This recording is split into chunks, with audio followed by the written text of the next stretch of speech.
Hello दोस्तों, कैसे हैं आप लोग। उम्मीद करते हैं अच्छे होंगे, मस्त होंगे और अपने अपने घरों में एग्जाम की तैयारी में लगे होंगे। आज हम लोग बात करते हैं टाइम मैनेजमेंट, क्योंकि स्टूडेंट लाइफ में ये सबसे बड़ी दिक्कत होती है टाइम मैनेजमेंट को लेकर के। इसका पहला पॉइंट हम बताते हैं कि जैसे ही हम लोग पढ़ना बैठते हैं या तो सुबह होते ही हम लोग ये सोचते हैं कि आज अगर 18 घंटा पढ़ लेंगे तो ये एग्जाम तो पक्का फोड़ देंगे। कोई भी एग्जाम हो, नीट हो, मतलब बीपीएससी हो, कोई भी एग्जाम को पक्का फोड़ देंगे। बट ऐसा होता नहीं है, हम लोग 18 घंटा पढ़ नहीं पाते हैं। तो इसका सेम मतलब कि थोड़ा सा एग्जाम्पल से समझते हैं कि हर सामान का क्वालिटी अलग होता है, हर चीज़ का क्वालिटी अलग होता है। तो हम लोग का भी क्वालिटी अलग अलग होता है, सबका क्वालिटी एक जैसी नहीं होती है। ऐसा नहीं है कि अगला 18 घंटा पढ़ रहा है तो हमें भी 18 घंटा पढ़ने की ज़रूरत है, नहीं।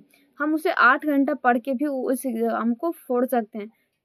हाँ, बशर्ते मन से पढ़नी चाहिए, लगन से पढ़नी चाहिए और उस पे पूरी फोकस होनी चाहिए। पॉइंट नंबर 2, सबके पास बराबर टाइम है। हमारे पास भी उतना ही टाइम है, मोदी जी के पास भी उतना ही टाइम है और हमारे प्रिय खान सर के पास भी उतना ही टाइम है।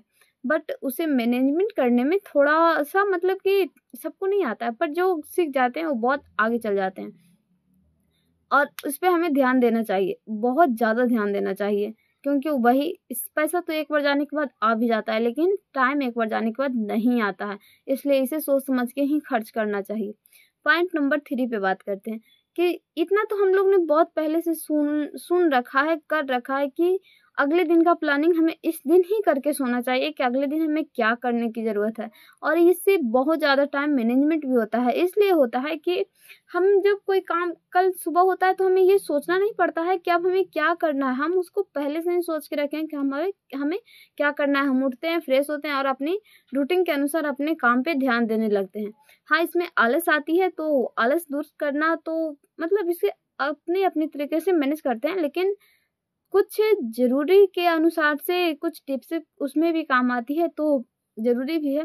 लेकिन एक बात और है कि अगर हम कल के रूटीन आज लिख सकते हैं, तो फिर आज का रूटीन को भी हमें ध्यान देना चाहिए कि आज हम कल जो लिखे थे वो रूटीन सच में फॉलो हुआ या नहीं हुआ। इसके लिए भी हम लोग को मतलब शाम को एक बार लिख कर के देखना चाहिए और एक बार अगर हो सके तो 11 मतलब सुबह से लेकर के 1 बजे ही लिख लें, फिर एक शाम को लिख लें। और अगर ऐसा ना हो पाए, फिर भी शाम को तो ज़रूर लिखना चाहिए कि हम लोग दिन भर में आज क्या-क्या किए हैं। इससे ये होगा कि हमारा टाइम कहाँ पे वेस्ट हुआ है, तुरंत पता चल जाएगा। और अगर आप ऐसा 3 दिन, 4 दिन या 7 दिन तक लगातार करते हैं, तब तो कोई दिक्कत वाली बात ही नहीं है, इसमें तुरंत पता चल जाएगा।